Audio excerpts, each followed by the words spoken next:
You're listening to Puma Podcast. Hi, I'm Bella Perez Rubio, Puma Podcast for Teka Teka. Today is the International Day of the Girl. Since 2012, the United Nations has marked this day to celebrate the power of girls as leaders and change makers. In celebration of the International Day of the Girl, we'll be featuring a preview from the newest season of Go Hard Girls, the first and only sports program dedicated to Filipina athletes. From Gemma Galanza to Heidelin Diaz, the podcast shares stories that aim to inspire the next generation of dreamers. Heidelin Diaz! Go Hard Girls will kick off its fourth season on October 13 with the story of Julie Uychiat, the first Filipino to complete the World Marathon Challenge. Having only started running at the age of 44, Julie has used her newfound passion to raise funds for the Kalipay Negrense Foundation, an organization from Bacolod that supports disadvantaged children. Here's a snippet from the upcoming episode.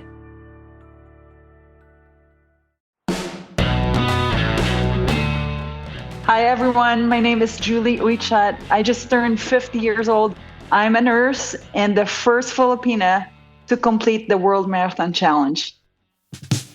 I was born and raised in Negros Occidental. I was in Bacolod for high school and college, and I didn't move to the States until I finished college. That was 30 years ago.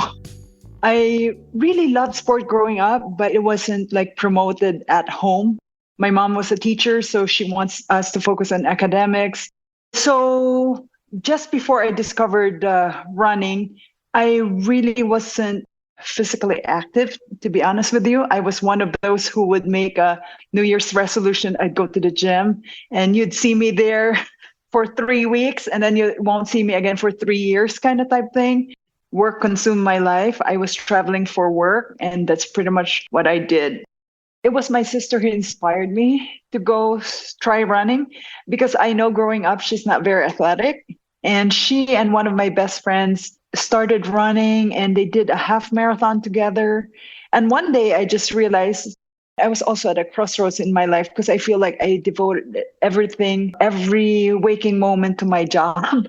And at some point I felt like I was getting burned out. Like, is this really all there is to my life?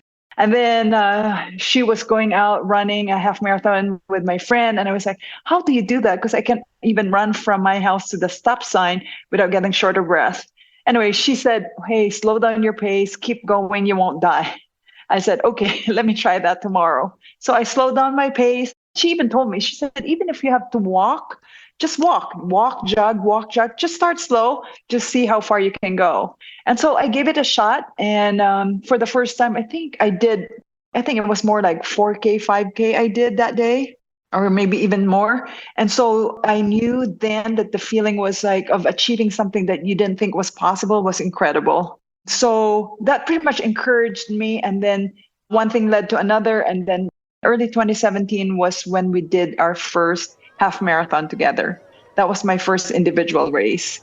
I was so inspired by the runners. Some of them were older, some were younger, some looked fit, some didn't look fit, but I have so much respect for everyone who was out there. I just feel like, oh my God, you're out here trying to accomplish something. And why didn't I think of this before? But I was so excited to be there.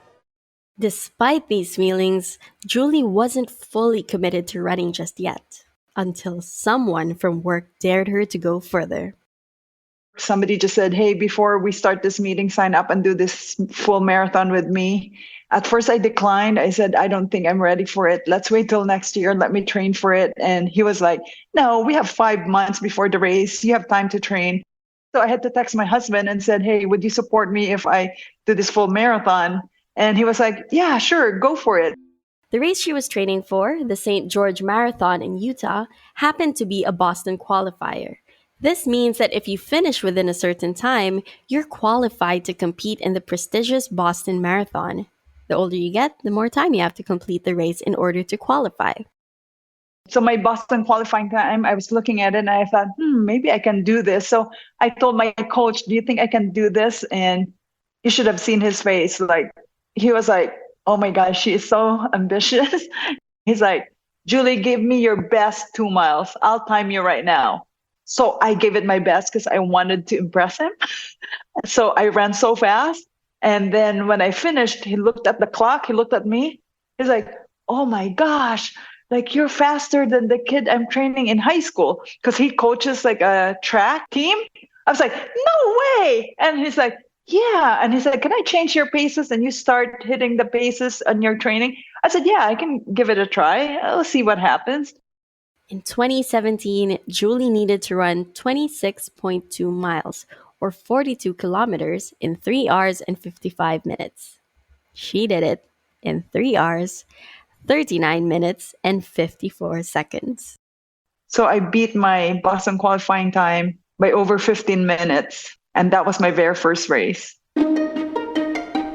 Julie's life had changed by leaps and bounds. But a greater, more exciting challenge was yet to come. We were just watching TV. It was like evening news. There was a lawyer who's fundraising because he was doing the World Marathon Challenge, and they showed it on TV. And I was watching, and I was like, "Oh wow, 7 marathons on 7 continents in 7 days!" And so I asked my husband, "Like, do you think I can do that?" And so ever since, it hasn't left my mind. Like I started looking it up. Anyway, I was going back and forth, but it never left my mind. On my 49th birthday last year, I said, I'm going to sign up for the World Marathon Challenge. Kalipay Negrense Foundation is a nonprofit organization from Julie's hometown in Bacolod. They work to support disadvantaged children, including the homeless, abandoned, abused, or ones who've been victims of child labor and trafficking. I told Kalipay, this is going to be the biggest race of my life, and I want to give deeper meaning to what I'm doing, and I want to use this platform to raise funds for you. Because of the kids, it gave me deeper meaning and purpose that when I'm tired, when I don't feel like training, I think about them.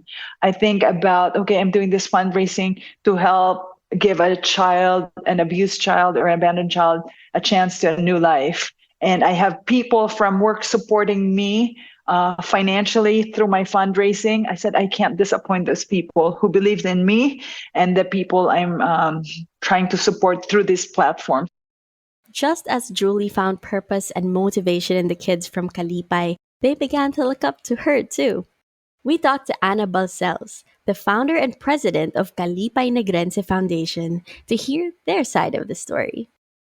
My name is Anna Balcells. In 2007, I started the foundation that I called Kalipay. In Ilonggo, it means joy. In Tagalog, it's ligaya. So it means joy, the joy of Negros.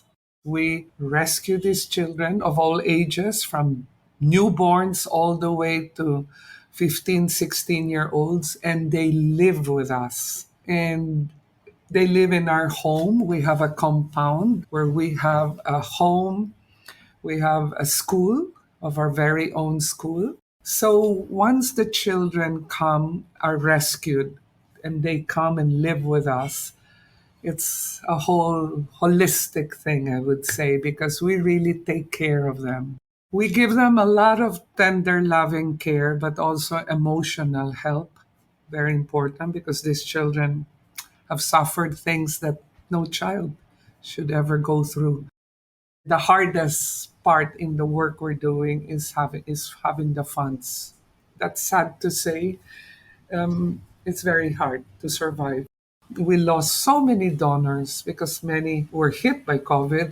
And then here appears a woman named Julie Uychiat, willing to do one of the most difficult challenges in the sports world for the sake of helping Kalipay. Anna and Julie go way back. Their families know each other, and they attended the same high school in different batches. They lost touch when Julie migrated to the States, while Anna moved to Spain. Anna established Kalipay Negrense Foundation when she returned to the Philippines after a long career in tourism. And sometime after, when Julie went on vacation in Negros with her husband, she learned about Kalipay through her cousins. Something really touched her heart. that day that she visited our home and she saw the children. That was many years ago. And she never forgot about it. And then, many years later, she started preparing for the marathon race, the incredible world marathon. And then that's when she got back to me and said, Anna, I don't know if you remember me, but I was there and I'm going to do this. And I really want it for the children. Julie partnered with the foundation and launched the fundraising campaign Run for Kalipay in April 2022, almost a year before the World Marathon Challenge. And then when I let the children know, oh my God, of course, it's hard to believe. Nobody wanted to believe. The kids said, no way.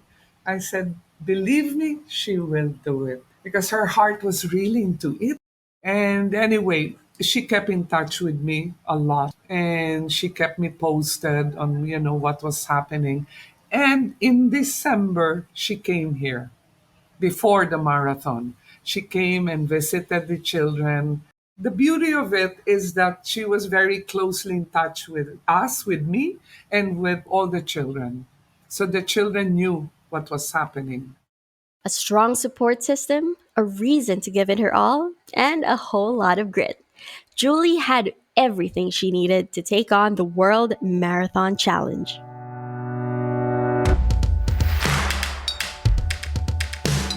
We hope you enjoyed this preview. Be sure to catch the full episode on October 13 by following Go Hard Girls on your favorite podcast app. Again, I'm Bella Perez Rubio, Puma Podcast. Today's episode was produced by Marco Azurin and put together by Freddie Blanco. This preview from Go Hard Girls comes from an upcoming episode produced by Nina Toralba and edited by Joe Salcedo. Maraming salamat po.